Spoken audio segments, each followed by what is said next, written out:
when I pass in the street. Bag of money in the passenger seat. Simcoe's been asking for me on the road from the west to the east. Way up. I'm Joseph Mike with Hollywoodland Magazine, and I'm here today giving an interview to the upcoming artist, MXKA. Hey, thank you for having me. Nice for meeting you. joining us. Start with the basics. How would you describe your unique sound in 3 words? In 3 words, I would say soulful, emotional ballads in Spanish. I know that's like 5 words, but yeah, it's definitely a lot. Yeah, I got you. Your identity as a Blaxicana singer and songwriter is so distinct. How do your cultural roots influence your music? Yeah, I mean, my mom's from Mexico, DF, which is, Mexico City, and my dad is from Louisiana, and so just growing up with, multiple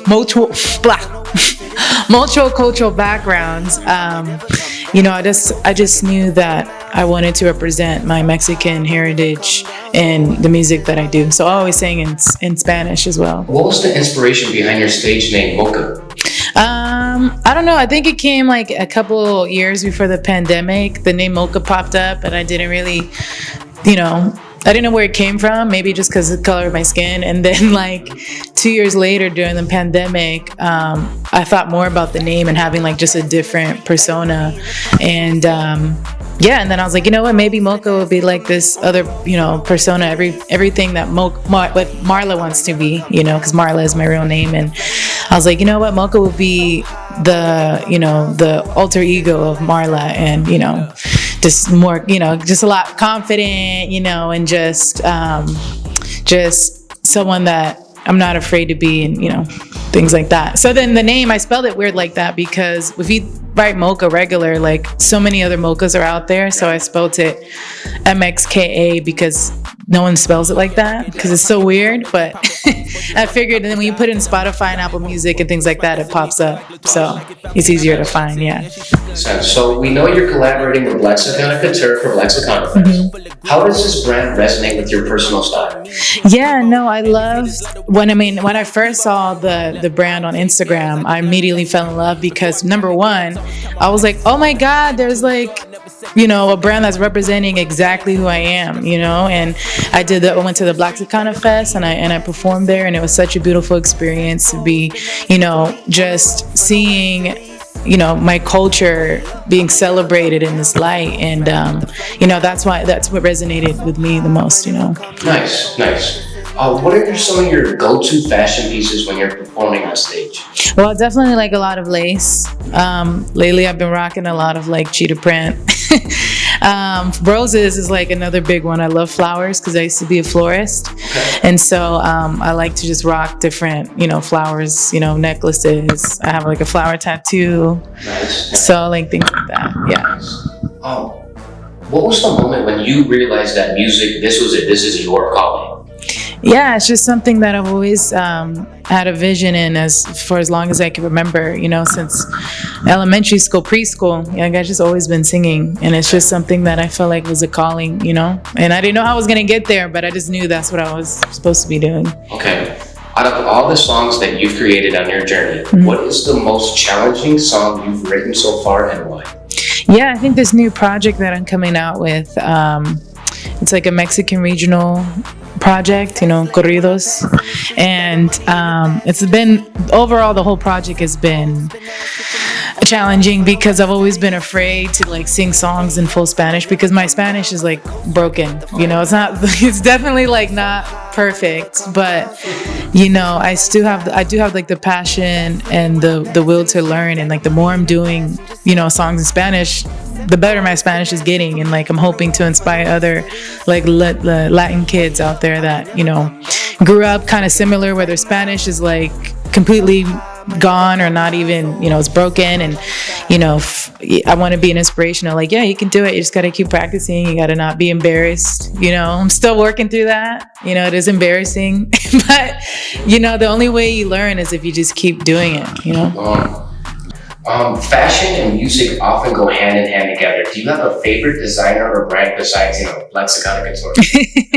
Yeah, there's actually another designer in LA that I'm a big fan of called Amor Prohibido. Okay. Amazing Mexican designer. I also love Jeffrey Campbell.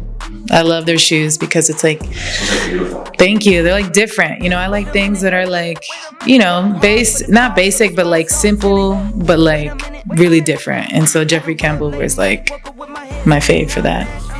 Okay. What role does empowerment play in both your music and your style? Yeah, so I kind of touched on it a little bit before as far as like I want my music to be like, I want people to feel empowered to like really feel their emotions and not be afraid, because I'm kind of like emotionally all over the place. I'm working on it, but like I'm like using my music to pretty much like express how I feel, because I'm not the best with words at all. And so like the best way I feel like I express myself is through music. And so I hope I can empower other people to like feel just as empowered to like just express themselves, by listening to like my music. Yeah. Okay. What can your fans expect from your upcoming projects? Is there any sneak peeks that you think you could give us? Yeah, I wish. I can't because it's like, like I've been working real hard since I think we started this project in January. So this is like a complete, like coming out of left field almost, because I just spent the last 4 or 5 years doing like Spanglish dance music, house music vibes, like Afro Latin as well in there. And I'm doing like corridos, which is like, more traditionally like Mexican regional music. And so it's like completely different, like from what I've been doing in the past. So it's like, I'm really excited. It feels a little bit more authentic because I'm also like mixing some R&B in it. So it's really like R&B corridos. So yeah, I'm excited. We know you've been working really hard on this new project. Do you ever get writer's block? And if so, how do you experience that? Yeah, actually, whenever I've been having writer's block for like the last 7 years, and like the best way to like get through it, I feel like it's just asking for help. I know a lot of artists like to take pride on like, oh, I wrote the entire project by myself and this and that, which is amazing, right? But some of us can't do that, and I feel like the best way is to ask for help, and sometimes asking like another writer. I love working with other writers because they put things into perspective in a different way, or like, they give you ideas and you're like, oh shoot, I never thought about singing it this way or writing it this way. And now I'm re-inspired because, working with other people, it's inspiring, When you're not making music, what is the day in a life for Mocha? Yeah, so Peanut wakes me up. I have a little Chihuahua poodle named Peanut. He is 3 years old. So he wakes me up at the crack of dawn, which is at 5 a.m. And then, I take him out. We play for a little bit. I go back to bed. And then, pretty much I like to either go out shopping. I like to go to Santee Alley. That's like my new obsession right now because I just discovered it. I've only been in LA for like a year. Yeah, so I like that, or like, the beach, even though it's like forever away from Koreatown. Peanut loves the beach, or just hanging out with my friends and just, talking mess about everything. Is there any artists or genres that you listen to that your fans might be a little surprised by? Yeah, I mean, just because of the music I've been putting out, the music that I actually listen to on a daily basis is like, like surf rock is like my go-to. So like my favorite band right now is like Palace from England. I like a lot of British bands. It's just so funny. It's like random. But I grew up listening to a lot of indie rock music. And so like, that's like my go-to. Yeah, I like soft rock. Gotcha. Yeah. Well, how can your fans and everybody out there that wants to discover you find you on your socials? Yeah, so my username on all platforms is mocha.mami. So that's MXKA.MAMI. Oh my God, almost forgot how to spell it. But yeah, mocha.mami. And on Spotify, it's just MXKA. Mocha. Yeah. But thank you for having me. You're welcome. Yeah. Thanks for joining us, Mocha. This is Joseph Micah and upcoming artist Mocha, and we're signing off for Hollywood Land Magazine. Thank you, everyone.